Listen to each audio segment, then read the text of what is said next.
Assalamualaikum warahmatullahi wabarakatuh. Waalaikumsalam Jumpa lagi warahmatullahi dengan wabarakatuh. Gado-Gado Santri, podcast seputar santri. Ya, pemirsa semuanya, hari ini kita bersama dengan satu narasumber kita yang sudah hadir di tengah-tengah kita. Beliau adalah seorang santri juga, santri tulen, dan saat ini sudah punya santri.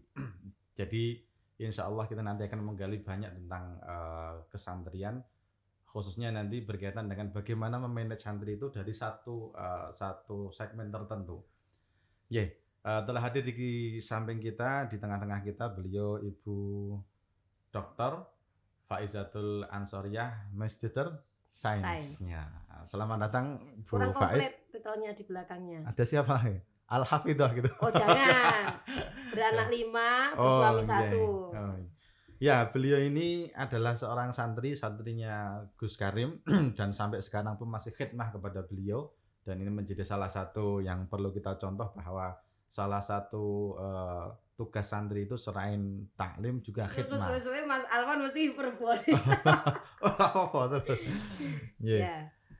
Dan kebetulan juga beliau saat ini juga memanage santri juga, pernah punya pengalaman untuk diserai oleh beliau Gus Karim juga terkait dengan santri di Az-Zayadi, dan saat ini kebetulan juga mengasuh satu semacam pesantren mahasiswa Omah Ngaji di dekat kampus UNS. Dan kabar baik Bu Faiz?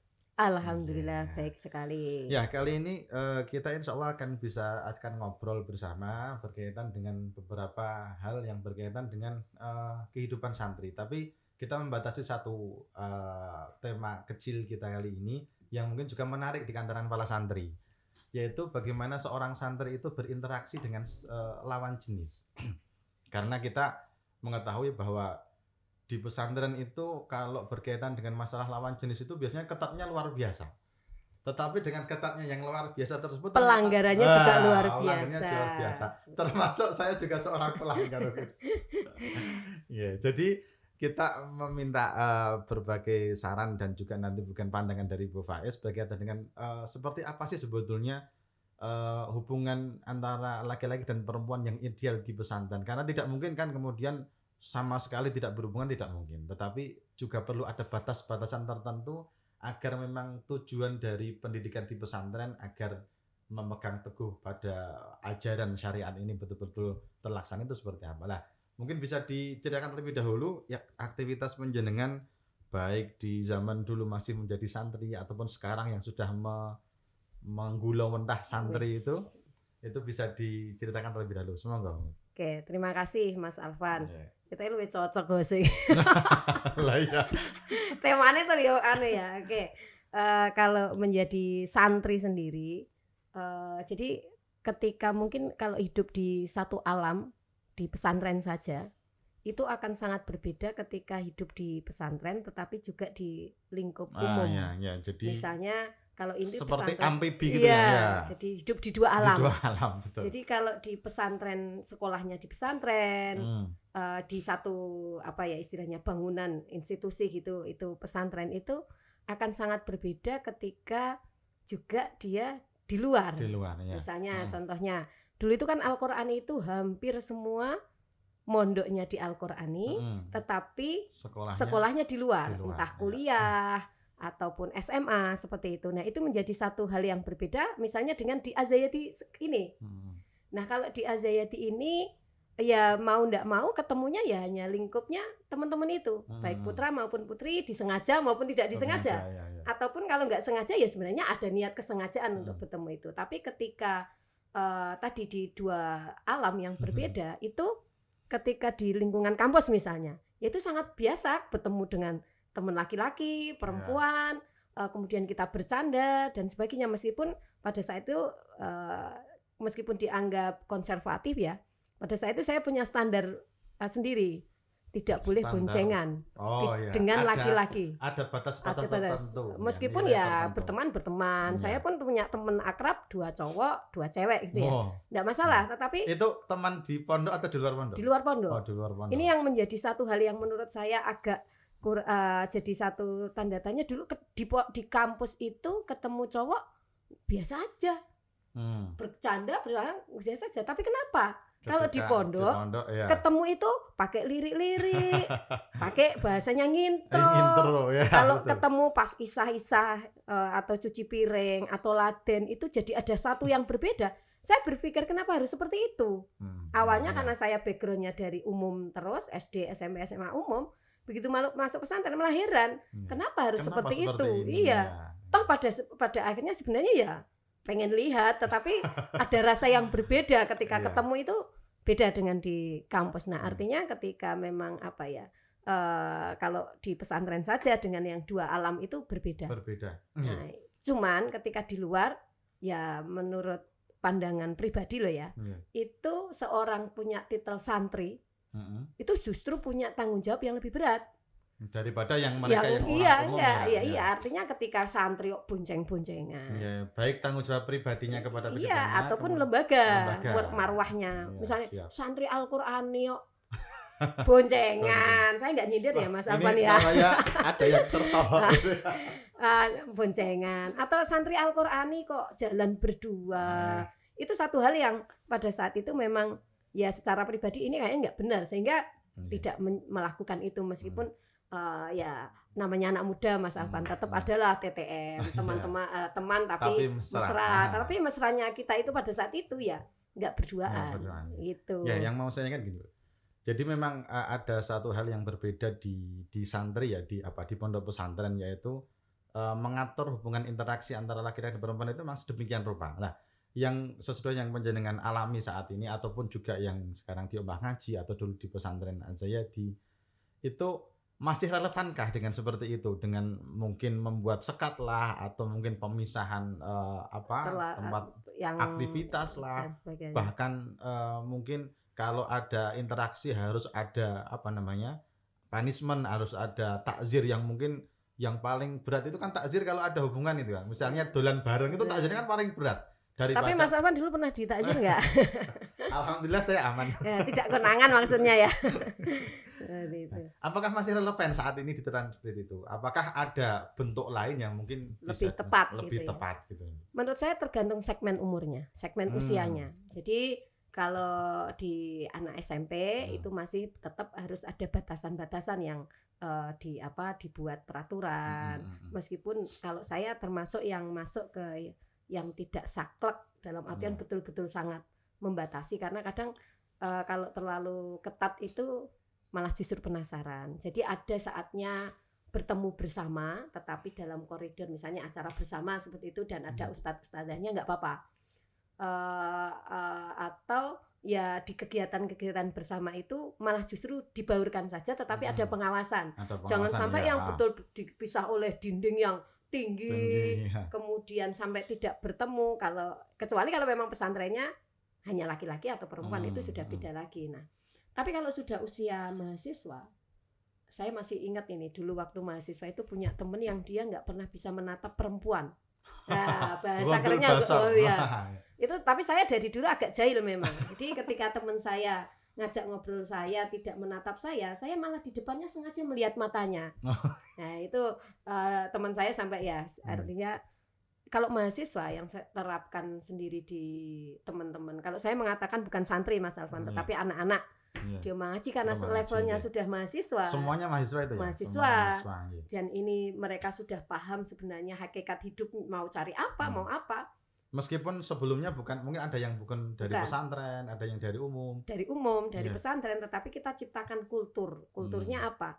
Di situ memang bauran putra dan putri itu nggak terlalu saklek, dibatasi, nggak boleh ketemu dan sebagainya. Bahkan meskipun saya agak ketir-ketir sendiri juga, tetapi ada memang ya kalian sudah dewasa yang sudah bisa istilahnya tahu mana yang harus dan yang nggak boleh gitu ya. Cuman saya memberi kami di pengurus itu memberi batasan satu, tidak boleh boncengan. Tidak boleh boncengan dari dan ke Omah Ngaji. Dari dan ke Omah Ngaji. Pertanyaannya, bagaimana kalau di luar? Ya. Dan bukan dengan Omah Ngaji. Buat itu terserah kalian, tanggung jawab kalian. Tanggung jawab moral pribadinya. Tetapi di situ saya garis bawahi, bagaimanapun ketika sudah masuk ke institusi, disitulah di pundak kalian ada marwah yang harus dijaga. Itu yang pertama. Yang kedua, tidak boleh pacaran. Nah, dalam tanda kutip pacaran itu berarti menjalin Iya, hubungan hubungan. khusus. Justru saya membuka diri. Siapa yang mencintai siapa bilang ke saya. Ya. Nah, Jadi mak combelangnya gitu iya, ya. jelas. Bironya. Bironya. Ya. Kalau mencintai dan saya nilai sudah siap, saya tembungke. Kalau mencintai tapi belum siap, saya beri advice untuk ditahan dulu. Ya. Sampai nanti dinilai, oke, sekarang dilamar. Bahkan gojekannya saya ke teman-teman, ayo cari putra 40, putri 40. Sehingga keluar pas dapat satu-satu. Nah itu. Kenapa? Karena dalam satu lingkungan, itu visi yang dibangun sudah sama, arah gurunya sama. Kalau teman-teman mau ngaji ya arah gurunya ya ke Gus Karim, ke Simbah Daris. Kalau acara ya ziarah ke sana dan sebagainya, itu secara runut sudah sama. Visi, misi maupun rohaniyah guru yang terbangun sama, ya malah difasilitasi daripada cari di luar. Nah, kita fasilitasi seperti itu. Itu tadi kan lebih ke arah ketika seorang santri itu sudah dewasa. Jadi memang arahnya jelas bahwa setelah nanti selesai kuliah kemudian menikah itu kan jelas. Bagi yang mungkin masih taraf belajar SMP atau bahkan mungkin SD, ketika kemudian di satu tempat misalnya di pesantren tertentu itu memang benar-benar memisahkan antara laki-laki dan perempuan. Bahkan nyun sewu ada 1-2 cerita juga yang pada akhirnya seorang santri yang sudah lama nyantri karena tidak pernah interaksi dengan laki-laki kecuali dengan ustadznya, akhirnya dia itu merasa seperti paranoid dengan orang laki-laki. Apakah yang seperti itu perlu ada semacam perubahan paradigma bahwa sebetulnya yang perlu diberlakukan itu bukan hanya sekedar memisah, tetapi mengawasi, pengawasannya itu. Nah, kira-kira kalau untuk usia itu tadi, usia mungkin SMP, SMA yang baru mulai muncul masa puber seperti itu, yang paling efektif kira-kira interaksi yang seperti apa kira-kira? Kalau menurut saya saat ini dibatasi seperti apapun benteng pesantren, entah dengan benteng dalam bentuk fisik ataupun dalam bentuk aturan-aturan itu. Tetapi dengan keterbukaan akses digital kita tidak bisa menghindari itu. Maka untuk anak SMP, SMA saat ini yang paling cocok adalah kedekatan. Kedekatan dengan siapa? Kedekatan antara santri dengan orang tuanya, dengan gurunya. Sehingga guru, pendamping ataupun orang tua ini menjadi sumber pertama terkait dengan bagaimana laki-laki dan perempuan itu baiknya berhubungan seperti apa. Kalau ini tidak ada istilahnya informasi yang tersampaikan seperti itu, khawatir justru ini dari digital. Itu yang akan lebih membuat penasaran. Artinya bahwa ketika usia SMP, SMA memang harus ada aturan tidak boleh, tetapi lebih dari itu. Anak zaman sekarang sangat berbeda dengan zaman dulu. Tidak bisa dilarang ini, dilarang itu. Ada loh anak, ini enggak semua, ini tetap kasuistik bahwa di pesantren dibatasi seperti ini dan sebagainya, justru di luar lebih luar biasa. Tapi ini kasuistik ya, bukan general. Saya rasa santri ya tetap saat ini pesantren menjadi tempat yang rujukan yang luar biasa tepat, tetapi jadi meski tadi mungkin tetap harus ada aturan-aturan tertentu yang memang itu khasnya pesantren, yang memang membatasi hubungan yang mungkin berlebihan antara laki-laki dan perempuan, tapi fungsi utama orang tua dan guru dalam itu ya pendamping, mengawal informasi yang akhirnya tidak salah informasi. Nggak usah anak SMP SMA, anak mahasiswa saja itu hal-hal itu memang jadi satu hal yang sangat, jangan mahasiswa, orang sudah menikah saja juga bisa seperti itu. Nah artinya bahwa prinsip harus ditekankan. Masalah aturan kalau menurut saya disesuaikan dengan kultur, karakter anak itu penting. Seperti itu. Anak SMP jangan terlalu dibebaskan juga. Nah, ini seperti itu. Mungkin sudah agak akhir kita terkait dengan ini. Biasanya interaksi antara perempuan dan laki-laki dan perempuan itu kan seringkali diimplementasikan dalam satu hubungan yang namanya pacaran. Nah, apakah sebetulnya ada pacaran yang dalam batas-batas tertentu yang misalnya dalam hal norma pondok pun masih di oke-oke lah, meskipun itu suatu larangan tetapi masih oke-oke saja. apakah memang benar-benar ya nggak boleh? Apakah seperti itu atau yang masih ada batasan-batasan tertentu yang ini masih WA-an saja boleh oh gitu iya ya, gitu. misalnya. Kalau zaman dulu mungkin Surat. surat-suratan gitu. Ya kalau itu kembali kepada prinsip masing-masing. Gurunya sama, aturannya sama, iya. tetapi dalam realitanya juga bisa berbeda. Anak-anak mengaji sendiri misalnya, itu meskipun sudah seringkali penekanan prinsip kayak seperti itu dan sebagainya, tetap ada lah yang seperti itu. Tapi biasanya setelah ia ketemu menghadap ke saya, ya apa nek wis baca terus bagaimana, dimarahi dan sebagainya, ya sudah, sing ini sudah, ayo nek wis siap nikah, nek belum ini dijeda dulu gitu. Nah, cuman terus bagaimana pas pacaran? Mungkin Oke, ngomong-ngomong dulu waktu panjenengan kan ternyata juga informasinya panjenengan juga dapat teman pondok. Itu interaksi yang saat itu terjalin sampai kepada nikah. Kalau saya kan jelas lama kenalnya 2 tahun lebih. Ya, itu menjadi satu proses karena gini, saya itu dulu sempat berpikir gini Mas Alvan. Ketika semua teman-teman hampir dalam tanda kutip punya cem-ceman di pondok. Paling tidak namanya saya dari dulu sudah sadar diri bahwa saya bukan kriteria yang marketable sih. Jualable itu. Sehingga saya begini, kenapa sih orang-orang pada nyari di pondok kayak nggak ada di luar saja? Saya punya satu azam di situ. Saya sama sekali tidak akan ikut-ikutan mencari di pesantren. Cuman ketika sudah mau memasuki usia menikah itu ya ning jobo mosok kene ngapalke Quran kok sing imami Anas wae rapal dan sebagainya. Nah, akhirnya pada saat itu mencari yang sekufu lah istilahnya. Ya, kalau ya istilahnya tadi saya tekankan ke teman-teman ngaji, carilah yang ya sevisi, satu guru itu kan lebih enak. Nah, akhirnya masa itu ya itulah suami saya memberi suratnya itu bukan surat yang lope-lope yang tetapi dimulai dengan kalimat inna lillahi wa inna ilaihi rajiun. Bisa disepil nanti. Itu suratnya itu luar biasa. Tapi sebelumnya saya pernah dapat itu bahasa sekarang gombalan itu apa? Ya sama dari teman kampus. Itu lebih perempuan akan lebih kelepek-kelepek daripada suratnya Pak Rosid. Karena yang satu itu suratnya dengan mengatakan bahwa bone of my bone. Kamu tulang rusuk dari tulangku dan sebagainya, yang mengatakan bahwa saya ini ibarat istilahnya mutiara dan sebagainya, itu yang dijamin kelepek-kelepek. Khasnya laki-laki seperti itu. Nah, ternyata ini kalau resep hati-hati ketika bertemu dengan laki-laki yang romantis. Karena dia justru bisa meromantisi yang lain. Nah, tapi laki-laki yang ketika melamar pakai kata innalillah ini yang justru susah dicari. Nah, itu artinya bahwa santri dimanapun itu satu guru, satu visi, tetapi prinsip yang dipegang mungkin berbeda-beda. Artinya saya juga tidak merasa bahwa kalau prinsip pribadi loh ya, itu bolehlah yang namanya suka ya, oke. Didoakan semoga menjadi takdirnya juga oke.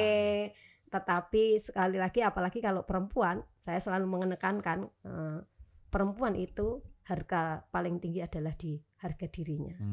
Maka ketika harga diri itu kita bisa pelihara dan dengan meningkatkan kapasitas, maka akan didatangkan jodoh sesuai dengan kualitasnya. Seperti Mas operator. Nah, seperti itu. Jadi masalah pacaran boleh dan enggak ya, kalau pakai dalil agama ya jelas enggak boleh ya, tetapi akhirnya pada menafsirkan wah enggak apa-apa, cuman WA-an saja. Tapi WA-an ternyata justru bisa memunculkan imajinasi yang luar biasa. Ya menurut saya sebagai marwahnya santri lebih baik ya dihindari seperti itu. Alhamdulillah, banyak hal yang sudah Waduh, ini saya sore. Sudah. Terima kasih, banyak hal yang sudah tadi disampaikan. Kita punya banyak wawasan bagaimana menjalani kehidupan di pondok, khususnya yang namanya anak-anak yang baru pubertas itu kan pasti ada ketertarikan. Justru kalau nggak tertarik malah bahaya. Ya, karena banyak kasus itu yang sering saya sampaikan ke anak saya laki-laki, pondoknya laki-laki semua, setiap pulang saya sampaikan kamu harus jatuh cinta dengan perempuan gitu. Jatuh cinta karo koncone sama cowok malah terakhir Bu, ada satu semacam makalah atau bahwa asyadul bala litolabil ulum itu adalah an-nisa bagi laki-laki. Bagi laki-laki itu seburuk-buruk atau apa, sehebat-hebat bala atau cobaan dalam mencari ilmu bagi seorang laki-laki santri adalah perempuan. Sebaliknya, perempuan itu seberat-berat cobaan bagi seorang perempuan yang sedang nyantri adalah laki-laki lah. Saran panjenengan untuk istilahnya agar terbebas dari bala ini dan tetap berhasil seperti panjenengan yang alhamdulillah S1-nya selesai, Qur'annya selesai, dapat yang hafid Qur'an juga. Berarti kan tidak bala itu waktu itu lah. Kira-kira tips utamanya seperti apa kira-kira? Ungkapan itu mungkin berlaku ya, tetapi saya garis bawahi bahwa itu yang mungkin semua sudah dapat. Dikondisikan mudah, ya. ekonomi mudah, fasilitas mudah, teman. Tapi kalau ada di satu kondisi yang lain, entah ekonomi, entah apapun, itu mungkin akan berbeda. Cobaannya tadi. Beda-beda. Cuman secara universal ya, adakah hubungan laki-laki dan perempuan yang bebas dari masalah? Baik menikah maupun yang belum menikah. Kalau menikah sudah selesai, itu untuk menuju memang gerbang selanjutnya yang lebih bagus. Tapi begitu belum menikah, itu hanya akan menguras energi. Jadi tipsnya ya, poin sampai cita-citanya dulu selesai, sudah tinggal milih mau cari yang mana, yang sesuai dengan kapasitas kita terus seperti itu. Alhamdulillah, terima kasih ini atas kehadiran dan tips-tipsnya juga pengalaman dalam nyantri dulu, khususnya berkaitan dengan masalah itu tadi, interaksi antara laki-laki dan perempuan, dan memang tidak sedikit yang pada akhirnya, ya termasuk saya sendiri, akhirnya tergoda untuk lebih dulu menikah daripada nutuk ke ngaji nih, itulah. Mungkin menjadi satu. Tapi bukan berarti istrinya adalah sebagai penghalang Quran ya. Itu juga pembuka pintu rahmat yang lainnya, Kak, insya Allah. Tapi bukan juga menjadi pembenar, pacaran juga nggak apa-apa loh ya. Nah itu. Ya, alhamdulillah, terima kasih atas sharingnya kali ini, atas ilmu-ilmu yang dibagikan, dan semoga menjadi bekal bagi kita, khususnya yang santri yang masih nyantri, untuk bagaimana sebaiknya berinteraksi antara laki-laki dan perempuan agar tujuan untuk mencari ilmu itu juga bisa berhasil. Terima kasih atas kehadirannya. Sama-sama. Dan mohon maaf atas kekurangan. Kita akhiri dengan bacaan hamdalah. Kayak pengajian. Ya, terima kasih podcast hari ini kita tutup. Dan sampai jumpa di seri-seri selanjutnya. Assalamualaikum warahmatullahi wabarakatuh. Waalaikumsalam. Apa iki? Karena topiknya santai. Ya lah Mas Niam ya. Nek topik santai ngono Mas Alwan. Topik santai berarti skripnya nggak harus detail-detail. Iya, nek santai ki karena mengalir, karena nek koyo keilmuan mau ki di sini secara otomatis karena aku ngajar ya. Itu harus membangun logika. Ini nyambung ngono loh. Iya. Kandhane kon topik santai wae. Iki wae nekno sing di-store-ke. Piye sing Iya, oh iya. Piye Mas Niam? Penak sing iki ya? Rasa panik ben iki. PKT